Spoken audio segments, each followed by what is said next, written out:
បាទជាបឋមសូមគោរពជំរាបសួរពុកម៉ែបងប្អូនទាំងអស់គ្នាដែលកំពុងតែតាមដានទស្សនានៅ Channel PTM News សម្រាប់ថ្ងៃនេះគឺជាថ្ងៃទី14នៃខែតុលាឆ្នាំ2025ហើយដោយអ្វីដែលបានសន្យាជាមួយបងប្អូនពីពេលកន្លងទៅហើយថាខ្ញុំនឹងទៅស្វែងរករាល់ព្រឹត្តិការណ៍ព័ត៌មានដែលកើតមាននៅប្រទេសថៃដើម្បីលើកយកមកចែករំលែកចែកជូនដល់បងប្អូនទាំងអស់គ្នាឲ្យបានដឹងជាពិសេសគឺពាក់ព័ន្ធជាមួយនឹងគ្រោះមហន្តរាយហានិភ័យផ្សេងៗដែលកំពុងតែកើតមាននៅឯប្រទេសថៃតែម្ដងដូច្នេះខ្ញុំក៏ចង់រំលឹកជូនបងប្អូនដែរថាហេតុអ្វីបានខ្ញុំចូលចិត្តនិយាយរឿងពាក់ព័ន្ធជាមួយនឹងគ្រោះមហន្តរាយប្រទេសថៃបងប្អូនខ្លះដែលបានទស្សនានៅ Channel របស់ខ្ញុំពិតជាដឹងហើយថាខ្ញុំនិយាយគឺគោលបំណងអ្វីបងប្អូនណាខ្ញុំដឹងថាមានបងប្អូនមួយចំនួនក៏ពេញចិត្តមានបងប្អូនមួយចំនួនទៀតក៏មិនពេញចិត្តនៅអ្វីដែលខ្ញុំនិយាយដែរដោយសារតែខ្ញុំនិយាយតែរឿងពាក់ព័ន្ធជាមួយនឹងការវិនិច្ឆ័យរបស់ប្រទេសថៃណាបងប្អូនណាមិននិយាយពាក់ព័ន្ធជាមួយនឹងរឿងដែលកើតហេតុនៅប្រទេសកម្ពុជាក្រោមមូលហេតុមួយចំនួនបងប្អូនណាក្រោមមូលហេតុមួយចំនួនក៏ចង់រំលឹកជូនបងប្អូនថ្មីដែរ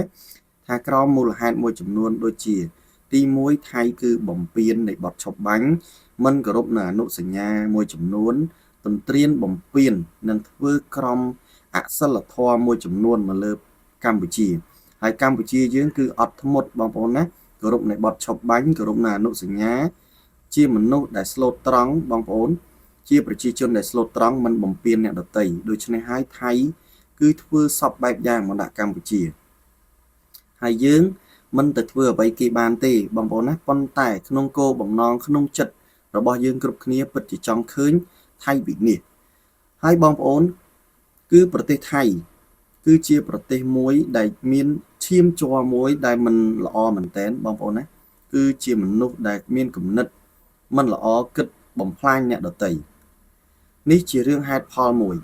ដែលធ្វើឲ្យប្រជាជនកម្ពុជាមានការខឹងសម្បាបងប្អូនណាខឹងសម្បាប៉ុន្តែมันអាចធ្វើអ្វីថៃបានហើយក៏ចង់ឃើញថៃវិនិច្ឆ័យដូច្នេះហើយយើងមិនអាចថានៅសុកយើងទៅប្រើប្រាស់ក្របបែកឬក៏ប្រើប្រាស់អាវុធយកទៅបំពេញលើដែនដីគេទេឬក៏ទៅបាញ់បោះលើទាហានគេទេទី1វាខុសច្បាប់បងប្អូនណាទី2យើងមិនចង់មានសង្គ្រាមទេកាលណាដែលមានសង្គ្រាមធ្វើឲ្យប្រទេសយើងនឹងខូចខាតបងប្អូនណាខាតបង់ណាបងប្អូនយល់ហើយពាក្យថាសង្គ្រាមមួយគឺអត់មានចំណេញទេឥឡូវនេះបងប្អូនប្រសិនបើយើងធ្វើអ្វីថៃមិនបានតើយើងគួរធ្វើបែបណាយើងមានតែពឹងពាក់លើអរុអរិយមេត្តាព្រះអង្គដងការផ្សេងឬក៏សច្ចាំងបាំងបត់អ្នកដែលមានបុណ្យបារមីជួយយើងក្នុងការកាត់ក្តីដោយស្មោះត្រង់ដោយយុត្តិធម៌សម្រាប់ប្រទេសថៃ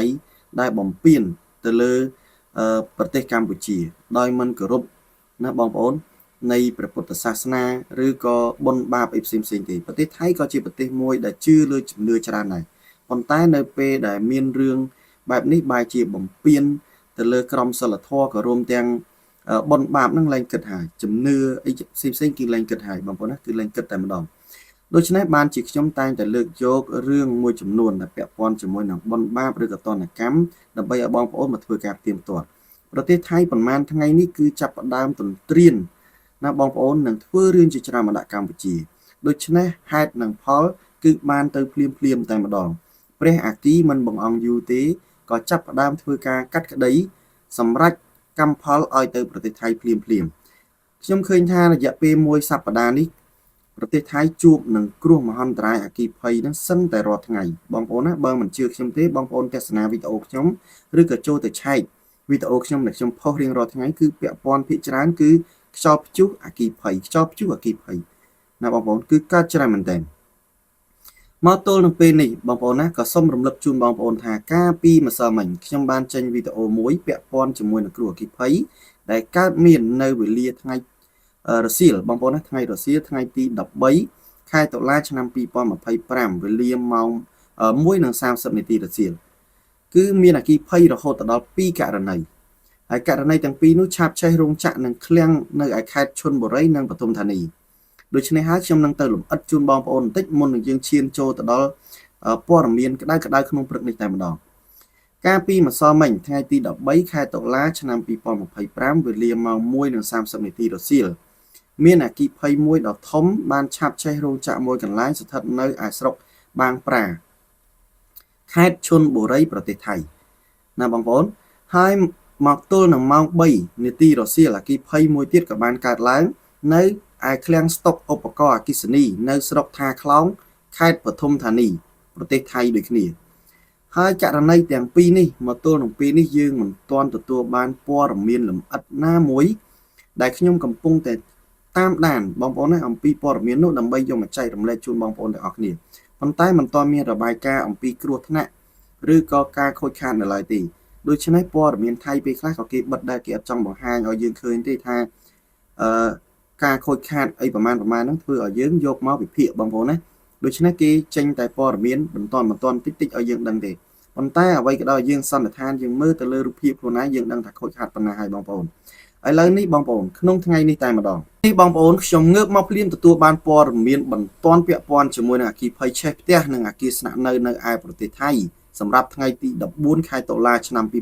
2025ទី1នោះគឺពាក់ព័ន្ធនឹងអគ្គិភ័យនៅឯសង្កាត់បាងជីរឺខណ្ឌធនបុរីក្រុងបាងកកតែម្ដងម៉ោងប្រមាណជាបងប្អូនណាម៉ោងប្រមាណជា12:26នាទីព្រឹកមជ្ឈមណ្ឌលសង្គ្រោះអគ្គិភ័យ199ទទួលសេចក្តីរាយការណ៍អំពីអគ្គិភ័យឆេះផ្ទះប្រជាជននៅឯផ្លូវរមណីយដ្ឋានផ្លូវរថភ្លើង2ផ្លូវសម្ដេចព្រះចៅតាក់ស៊ីនសង្កាត់បាងជីរឺខណ្ឌធនបុរីទីក្រុងបាងកក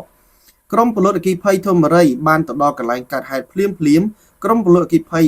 ពីស្ថានីយ៍បាងខ្លងសានក៏បានទៅដល់ទីនោះដែរភ្លើងបានឆេះផ្ទះឈើជាប់គ្នាជាច្រើនខ្នងក្រុមពលរដ្ឋអគ្គិភ័យបានបាញ់និងទប់ស្កាត់យ៉ាងលឿនបំផុតផ្ទះ2ខ្នងគ្មានអ្នកជាប់គាំងនៅក្នុងនោះទេបងប្អូនហើយក៏គ្មានអ្នករបួសដែរប៉ុន្តែច្រើនខ្នងទៀតយើងមិនដឹងស្ថានភាពយ៉ាងណាយ៉ាងណីទេដូច្នេះបងប្អូនគិតមកដល់ត្រឹមម៉ោង1គឺភ្លើងបានរលត់ទាំងស្រុងប៉ុន្តែមូលហេតុនៃការខូចខាតនិងអ្នករងគ្រោះគឺកំពុងតែស្ថិតក្រោមការស៊ើបអង្កេតរបស់មន្ត្រីប៉ូលីសរបស់គេករណីទី2នៅថ្ងៃទី14នេះអគ្គិភ័យឆេះអគារស្នាក់នៅរបស់មន្ត្រីពេទ្យខេត្តផែតែម្ដងអាយ៉ាធ្ងន់ធ្ងរឲ្យបងប្អូនលេងមួយជាន់នេះដាក់ឡើងធំតែម្ដង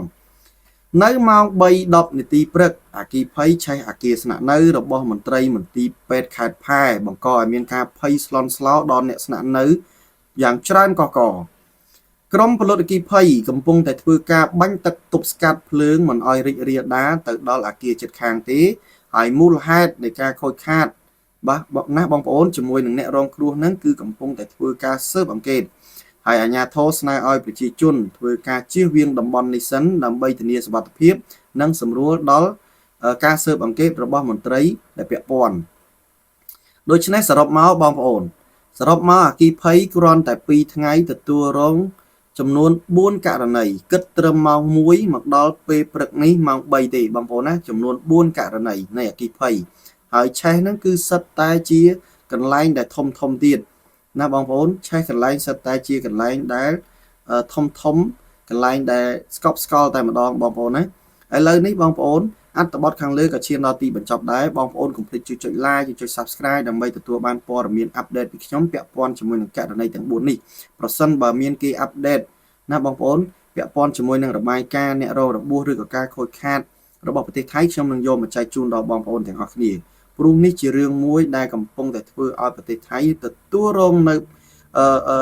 ផលបាបកម្មបងប្អូនណាវិនិស្សកម្មជូនប្រទេសថៃដោយសារតែថៃគឺបំពេញរឿងជាច្រើនមកដាក់កម្ពុជាធ្វើរឿងអសិលធម៌អបាយមុខណាបងប្អូនដូចជាមនុស្សមិនគ្រប់ទឹកយ៉ាងម៉េចទេបើយើងនិយាយទៅជាពិសេសអាក្រមសកម្មជនក៏រួមទាំងទាហានថៃហ្នឹងដូចជាពួកខ្លះមិនបានចូលរៀនសូត្រអីទេគឺចាប់យកមកដាក់ដូច្នេះហើយ